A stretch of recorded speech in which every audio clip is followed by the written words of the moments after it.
위드 코로나, 마스크를 벗고 사회적 거리두기가 없는 코로나 이전의 일상생활로 돌아가는 걸 사람들은 위드 코로나로 생각하는 것 같습니다. 그러나 제가 생각하는 위드 코로나는, 그리고 한국과 제가 사는 이곳 캐나다 토론토의 3단계 방역 수칙의 가장 큰 다른 점은 무엇일까요? 안녕하세요. 이츠보니 보니보니입니다. 제가 사는 캐나다 토론토는 백신 패스가 9월 22일부터 시작했습니다. 이곳에 사는 주민이라면 백신 패스가 있어야지만 이용할 수 있는 다중시설들이 생긴 거죠. 쉽게 설명드리면 백신 접종을 한 사람들은 일상생활에 아무런 이용 제한이 없지만 백신 접종을 완료하지 못한 분들은 모든 일상생활은 아니지만 그중 일부 다중시설 이용을 제한하는 것이죠. 예를 들면 헬스장, 실내 콘서트장, 영화관, 나이트클럽, 그리고 식당 안에서의 식사 등을 이용하려고 하면은 백신 2차 접종 완료 증명서와 함께 신분증을 제시해야만 합니다. 만약 백신 접종을 완료하지 못한 경우는 헬스장 이용도 못하고 또 영화관 이용도 못하고 식당 안에서의 외식도 이제는 못한다는 거죠. 단 음식 픽업이나 테이크아웃 또는 식당 외부인 파티오에서의 식사 이용은 가능합니다. 사실 이 제도가 시행되기 전에는 이 제도로 인해서 어떤 불편함이나 또는 불미스러운 그런 일들이 있지 않을까 싶었는데 막상 제도가 시행이 되고 제가 헬스장을 이용하고 또 외식을 해보니 느껴지는 점이 이거 조금은 안심이 되는 걸 하게 되더라고요. 함께 이용하는 사람들이 어쨌든 백신 접종을 완료했다고 생각하니까 이전에 가졌던 왠지 모를 그런 불안감이 사라지더라고요.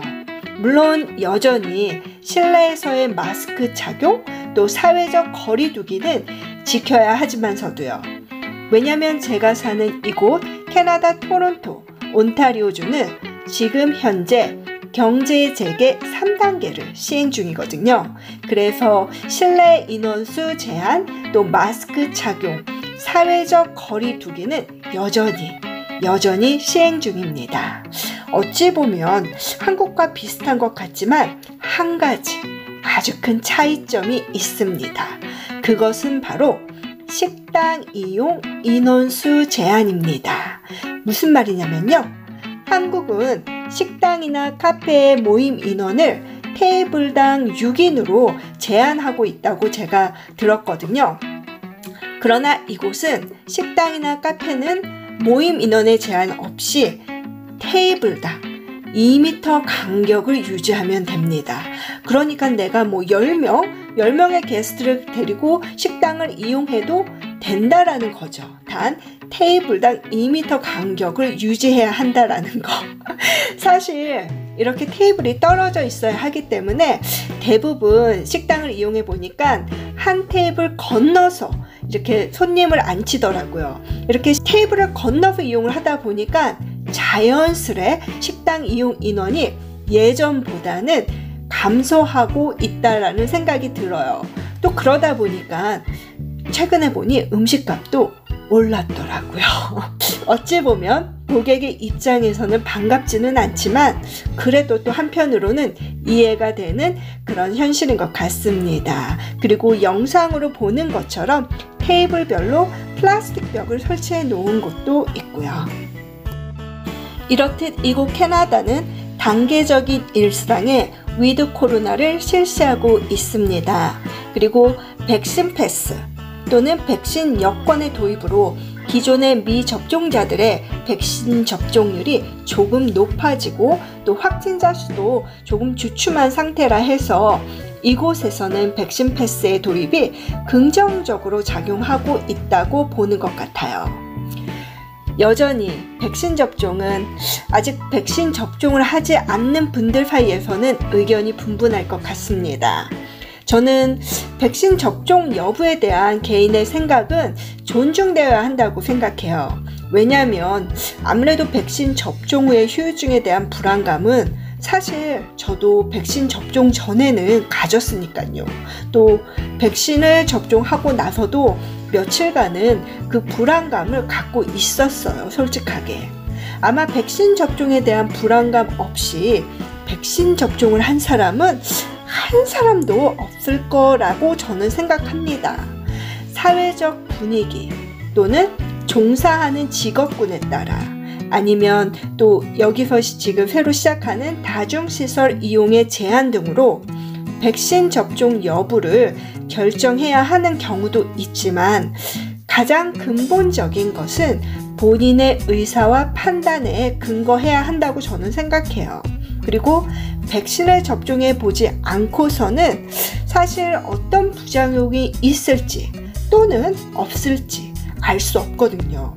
여기서도 백신 접종을 하고 서로 이야기를 합니다. 괜찮았어? 하고 Are you okay? 이렇게요. 그런데 사람들마다 반응이 다 다르기 때문에 참 뭐랄까 애매끼리? 저의 경우는 사실 사회적 분위기에 따라 이제 맞아야겠구나 싶어서 맞은 그런 케이스거든요. 그런데 저는 진짜 그냥 맞은 부위 통증으로만 정말 가볍게 지나갔습니다. 그래서 저는 백신 접종에 대한 후유증은 사람마다 다 다르다는 것을 그때 제가 경험해서 알 수 있었어요. 그리고 지금은 또 백신 접종을 다 완료했기에 더 이상 그런 불안감은 없고요. 물론 돌파 감염 소식도 있기에 백신 접종이 코로나로부터 완벽하게 자유롭지는 않지만 그래도 지금 제가 누리는 이 단계적 일상의 자유가 저는 그냥 참 좋습니다. 그리고 우리가 꾸준히 코로나 방역 수칙을 지키면서 또 단계적 일상을 하다 보면은 진짜 언젠가는 네, 노래 제목처럼 언젠가는 진짜로 코로나 방역 수칙 없는 그런 이전의 일상으로 돌아가지 않을까 싶네요. 그리고 반드시 그날이 올 거라는 기대감을 갖고 있습니다. 그래서 오늘도 이 단계적 일상의 자유를 누려봅니다. 백신 패스에 대한 여러분들의 생각은 어떠신가요? 살짝 궁금하네요. 아직 제 채널 구독하기 전이신 분들은 구독과 좋아요로 응원 주시고요. 오늘도 영상 끝까지 시청해 주셔서 감사드립니다.